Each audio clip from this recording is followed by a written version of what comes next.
আচ্ছা, কাউকে ফোনে কথা বলা তার মানে কি মিটিং? নিশ্চয়ই না। এটাকে বলা হয় ভিডিও ডিসকাশন অথবা ফোন কল, এটাই বলা যেতে পারে। কিন্তু এটার মানে তো কখনোই এটা হতে পারে না যে এটা একটা মিটিং। মিটিং মানে সেখানে সামনাসামনি বসা হবে, ২ পক্ষই বসবে এবং সেখানে বিভিন্ন ইস্যুস ডিসকাসড হবে, আলাপ আলোচনা চলবে, তারপরে একটা ফল বেরিয়ে আসবে। কিন্তু অদ্ভুত দেখুন, এটা কতটা ছেলেমানুষি আমাদের পড়শি দেশ, সেই দেশের যিনি মুখ্য উপদেষ্টা পদে আছেন সরকারের, ডক্টর মোহাম্মদ ইউনিস যার নাম, যিনি একজন বিশাল মাপের পণ্ডিত বলে সে দেশে অত্যন্তভাবে তাকে ভূষিত করা হয়। সেই মানুষটি যখন তার এক্স হ্যান্ডেল পোস্টে লেখেন, হ্যাড এ ওয়ান্ডারফুল মিটিং, এই কথাটার মানেটাই তো বদলে যায়। এবং মিটিং মানে তো কখনোই ফোনে কথাবার্তা বলা নয়। ঠিক সেটাই হয়েছে গত ১৫ তারিখে, ১৫ই ফেব্রুয়ারি তিনি একটা ভিডিও ডিসকাশন করেছেন, করতেই পারেন। কার সঙ্গে করেছেন বলুন তো? টেসলার সিইও, স্পেসএক্সের সিইও, স্টারলিংকের সিইও, বিশ্বের এই মুহূর্তে সবথেকে ক্ষমতাশালী বলবো না, সবথেকে আর্থিকভাবে বলীয়ান মানুষটি, যিনি ডোনাল্ড ট্রাম্পের অন্যতম পরামর্শদাতা, সেই ইলন মাস্কের সঙ্গে নাকি উনি মিটিং করেছেন। অ্যাকচুয়ালি ফোন কল করেছেন। এবার উনি সেটাকে বলছেন মিটিং করেছেন। তো ভালো কথা। তো আজকের এই প্রতিবেদনটা কী জন্য জানেন তো? মিটিংয়ের রেজাল্ট নিয়ে। মিটিং শেষে উনি লিখেছেন, ওনার যে এক্স হ্যান্ডেলে পোস্ট করেছেন সেটা ভালোই চমকপ্রদ। উনি নাকি স্টারলিংককে, অর্থাৎ যে ইন্টারনেট কানেক্টিভিটি প্রোভাইডার, যে নেটওয়ার্ক স্টারলিংক ইলন মাস্কের, তাকে বাংলাদেশে আমন্ত্রণ জানিয়েছেন। আর এর সঙ্গে সঙ্গে বাংলাদেশের মিডিয়া, পত্রপত্রিকা এবং এক শ্রেণীর মানুষ পাগলের মতো নাচানাচি শুরু করে দিলেন যে বাংলাদেশে নাকি বৈপ্লবাত্মিক পরিবর্তন চলে আসছে, এগুলো মানে বিপ্লব চলে আসবে যোগাযোগ ব্যবস্থার মধ্যে। আরে ভাই দাঁড়ান, পরিবর্তন আনতে গেলে অনেক কিছু খরচা করতে হয় তো, শুধু শুধু আসে না। কি খরচা জানেন কি? একটু বলছি, তারপরে আপনার পরিবর্তন টরিবর্তন যা খুশি করুন, কিন্তু পরিবর্তন এই স্টারলিংকের মতো পরিবর্তন করার ক্ষমতা রাখেন কিনা সেটা একটু ভাবুন, তারপরে তো লাফালাফি করবেন। সেখানে তো দেখতে পাচ্ছি বিভিন্ন মিডিয়াতে ইন্ডিয়ান নামে বিভিন্ন রকম কথাবার্তা বলা হচ্ছে। তো আমার মনে হলো একজন ভারতবাসী হিসাবে এর একটা জবাব দেওয়া দরকার। আচ্ছা, প্রথমে বলি স্টারলিংকটা কি? সম্প্রতি মণিপুরে, যখন ভারতবর্ষের মণিপুরে যখন অশান্তির একটা বাতাবরণ দেখা যাচ্ছিল, তখন সেখানে নাকি পাওয়া গেছে কিছু স্টারলিংক প্রযুক্তির মোবাইল ফোন, যেটাকে স্যাটেলাইট ফোন বলা হয়। এই স্যাটেলাইট ফোন হচ্ছে হাই স্পিড ইন্টারনেটের ফোন, যেখানে যদি সরকারি তরফে কোনো ইন্টারনেট প্রযুক্তির উপরে ব্যান ঘোষণা করা হয়, তখন সেটাকেও, সেই ব্যানকে অগ্রাহ্য করে এই স্টারলিংক কাজ করতে পারে। এতটাই শক্তিশালী সে নেটওয়ার্ক।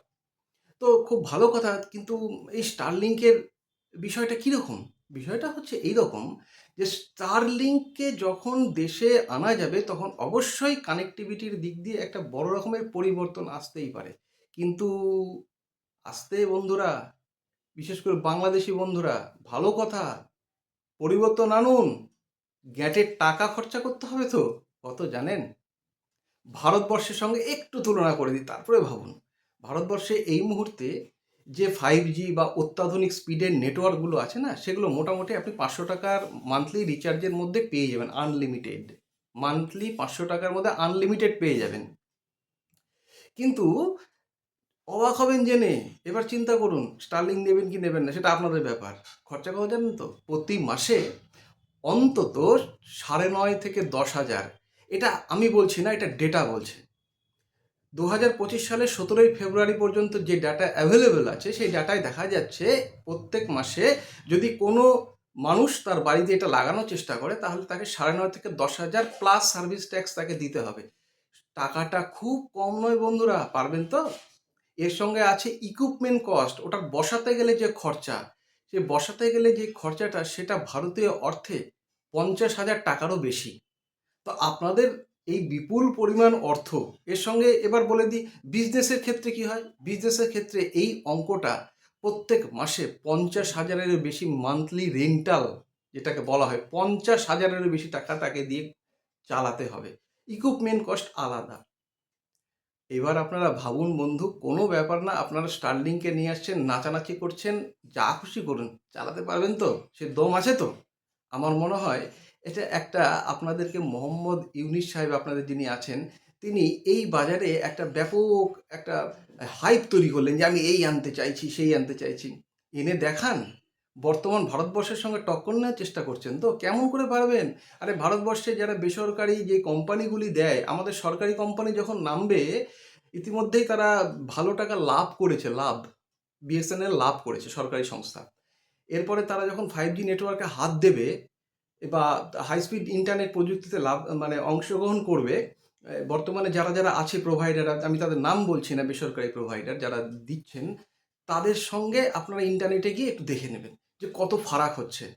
যেখানে যে দেশের অর্থনৈতিক অবস্থা ক্রমশ তলানিতে ঠেকছে, যে দেশে বিনিয়োগ করতে কেউ পারছে না, সেই দেশে মানুষকে স্বপ্ন দেখাচ্ছেন উনি কি, যে না এখানে স্টারলিংক আসবে। এটাও জানা যাচ্ছে যে পূর্বতন আওয়ামী সরকারের এক মন্ত্রী, পলক তার নাম, সে মন্ত্রীর সঙ্গে নাকি আগেই স্টারলিংকের একটা চুক্তি হয়েছিল যে স্টারলিংকে বাংলাদেশে আনা হবে। সেটাকে আবার নতুন মোড়কে জনগণের সামনে উপস্থাপনা করে ডক্টর ইউনূস আর কিচ্ছু না, মানুষকে বোধহয় একটু ধোঁকা দিতে চাইছেন যে বিভিন্ন বিষয় ইস্যুগুলো সরিয়ে নিয়ে এসে, দেশের যে ইস্যুগুলো সেগুলো সরিয়ে নিয়ে এসে বা স্টারলিংকে কেন্দ্রীভূত করো। আর একটি কারণ আছে বন্ধুরা, কারণটা কি জানেন তো? সেটা হচ্ছে পেছন দরজা দিয়ে ডোনাল্ড ট্রাম্পের কাছে পৌঁছানোর একটা তীব্র বাসনা। কারণ ইতিমধ্যেই যেটা মোহাম্মদ ইউনূসের সঙ্গে ট্যাগ হয়ে গেছে যে উনি পূর্বতন জো বাইডেন প্রশাসনের খুব কাছের লোক ছিলেন। কারণ জো বাইডেন প্রশাসনের অত্যন্ত কাছের মানুষ অ্যালেক্স সোরস এবং তার বাবা জর্জ সোরস, তাদের ফাউন্ডেশন বিভিন্ন সময়ে বাংলাদেশকে প্রচুর অর্থ দিয়ে এসেছিল। আপনারা ইউএসএআইডি যে এজেন্সির কথা বলেছিলাম আগের প্রতিবেদনগুলিতে, সেখানে দেখেছেন যে বিপুল পরিমাণে অর্থ বছরের পর বছর বাংলাদেশ কেন বিশ্বের বিভিন্ন দেশে আমেরিকান ট্যাক্সপেয়ারদের টাকা পাঠানো হয়েছে। সম্প্রতি ডজ নামে এই সংস্থাটি, আপনারা জানেন, সেটা বন্ধ করে দিয়েছে। এরপরে বিশ্বজুড়ে চাঞ্চল্য ছড়িয়ে পড়েছে যে বাংলাদেশের জন্য 290 কোটি টাকা, প্রায় 29 million Bangladeshi dollar, US dollar, সেটা সরবরাহ করা বন্ধ হয়ে গেল। যতই তিনি বলুন, এই বন্ধ হয়ে গেল কখন জানেন তো বন্ধুরা? ঠিক যেদিন উনি ডিসকাশন করলেন তার পরের দিনই নোটিফিকেশন এলো। তাহলে কাজের কাজ কিছু হচ্ছে না, ওইভাবে চিরে ভিজবে না। ইউনূস সাহেব, আপনি যতই চেষ্টা করুন, মিথ্যাচারিতা দিয়ে শাক দিয়ে মাছ ঢাকা যায় না। আপনি স্টারলিংকে আনলেও আনতে পারেন, সেটা কতটা সাধারণ মানুষের কাজে লাগবে, কতজন সাধারণ মানুষ কাজে লাগাতে পারবেন, সেটা পরের প্রশ্ন, সেটা পরে সময়ই বলে দেবে। কিন্তু আপনি আসলে ইলন মাস্কের সঙ্গে ডিসকাশন হয়েছে, মিটিং হয়েছে, এসব বলে যে বাজার গরম করতে চাইছেন না, এটা অ্যাকচুয়ালি কিছুই না। এটা শুধু শুধু মানুষকে আপনি বোকা বানাচ্ছেন, সোজা কথায় বোকা বানাচ্ছেন। কেন বোকা বানাচ্ছেন বলুন তো? এই কারণেই বোকা বানাচ্ছেন, ডিসকাশন আপনার আদৌ হয়নি, আপনি ফোন করেছিলেন, উনি ফোন রিসিভ করেছেন, এটা শিষ্টাচার। অসভ্যতামি তো করা যাবে না ইন্টারন্যাশনাল ক্ষেত্রে, রাজনীতির ক্ষেত্রে। উনি শিষ্টাচার করেছেন, আপনিও করেছেন। উনি বলেছেন I am looking forward to it, অর্থাৎ আমি এটার দিকে এগিয়ে যাচ্ছি। কিন্তু বিশ্বাস করুন, ঠিক আজকেই দেখলাম এক্স হ্যান্ডেলে একটা বিষয়, যে সেখানে টেসলা, ভারতবর্ষে ইলন মাস্কেরই টেসলা সম্প্রতি সিদ্ধান্ত নিয়েছে তারা বিনিয়োগ করবে প্রচুর টাকা। আপনার ওখানে লুকিং ফরওয়ার্ড টু ইট, এইটুকুতে আপনি সন্তুষ্ট তো? ভালো কথা। মানুষকে বোঝান, মানুষকে বোকা বানান, যতটা খুশি আপনি বোকান, কোনো বোকা বানান, কোনো অসুবিধা কিছু নেই। কিন্তু দয়া করে না ফোন কলটাকে ডিসকাশনের পর্যায়ে নিয়ে যাবেন না, মিটিং বলবেন না। এটা আপনার মতো মানুষের পক্ষে শোভা পায় না। আজকে এই পর্যন্তই। তবে আবার বলবো দর্শক বন্ধুরা, আহ, সত্যি কথা বলতে কি, স্টারলিংকে পোষা যদি খুব সহজেই হতো, তাহলে ভারতবর্ষের মতো বিশাল অর্থনীতির দেশ অনেকদিন আগেই হয়তো তাকে নিতে পারতো। আমরা কেন যাব? আমাদের দেশীয় প্রযুক্তিতে যেটা ভারতবর্ষে আছে সেটা অনেক কম দাম, চিন্তাও করা যায় না এত কম দামে আমরা সেই নেটওয়ার্কটা পাই। যে কোম্পানিগুলি আছে সেখান থেকে ভাবতে গেলে আমাদের ক্ষেত্রে স্টারলিং প্রয়োজন নেই। আপনারা নিন, আপনারা চালাতেও পারবেন না, এটুকু শিওর। আর জাস্ট আপনি প্রস্তাব দিয়েছেন, সেটাও বোধহয় একটা মিথ্যাচারিতা। কারণ পোস্টেই দেখা যাচ্ছে যে আওয়ামী লীগের এক পূর্বতন মন্ত্রী পলক, তিনি নাকি সেটা প্রস্তাব দিয়েছিলেন। কোনটা ঠিক কোনটা ভুল আপনারাই জানেন। তবে মানুষকে বোকা বানানোর চেষ্টাটা একটু বন্ধ করুন, সেটা বোধহয় ভালো হবে, লং টার্মে ভালো হবে।